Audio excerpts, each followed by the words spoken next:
Hi everyone, my name is Raja Jamwal.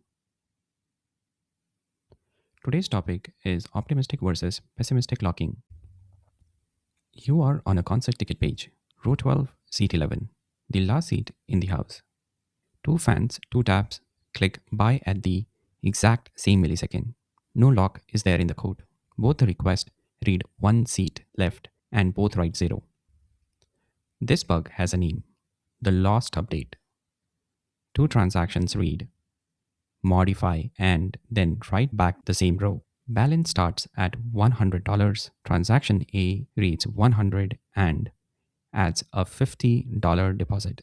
Transaction B reads that same 100 and subtracts a $30 withdrawal. Pessimistic locking assumes the collision, so it blocks it before it can happen. Select seats available for update.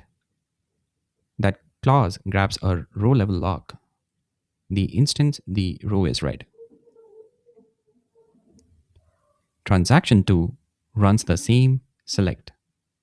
It does not fail, it just waits. Only one transaction 1 commits and releases the lock. Thus, transaction 2 even sees the row. No lost update is possible. The database physically serialized the two writes. This is how banking cores and seat booking systems actually work. A transfer lock the account row until debit and credit both land. It is also how ticket platforms hold your seat for the 10 minutes you are in checkout. The cost shows up under contention. Every other writer queues behind whosoever is holding the lock. Lock rows in a different order across two code paths, and you have built a deadlock generator. It is great when conflicts are common and correctness must be certain, and wasteful when they are rare. Optimistic locking assumes collisions are rare, so it lets both transactions proceed and checks for damage on the way out. Every row carries a version number. Both transactions read seats available and version 7, no locks taken. Transaction 1 writes first update where version equals 7. It matches the row updates and version becomes 8. Transaction 2 runs the identical write, but version is no longer 7. 0 rows affected, conflicts detected. This is what DynamoDB's conditional writes are doing, what Hibernate's at the rate version annotation does, and what an ETag and if match header does on a REST update.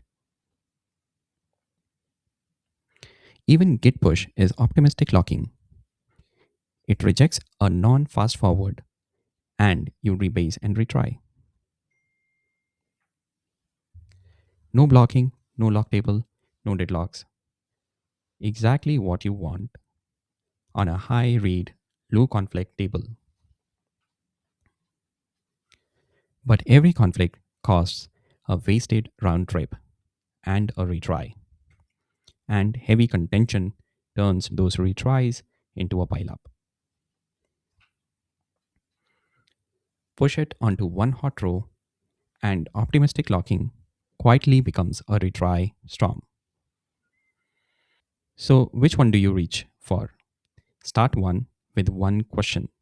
How often do two writers actually touch the same row?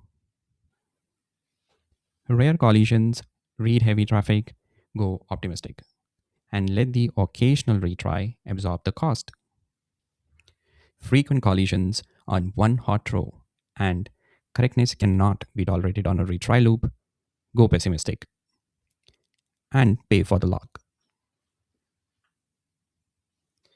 Plenty of systems use both optimistic for the common path, pessimistics reserved for the one row everyone is fighting for. Back to the last seat. The fix is not exotic. A row lock held for a few milliseconds, not for minutes.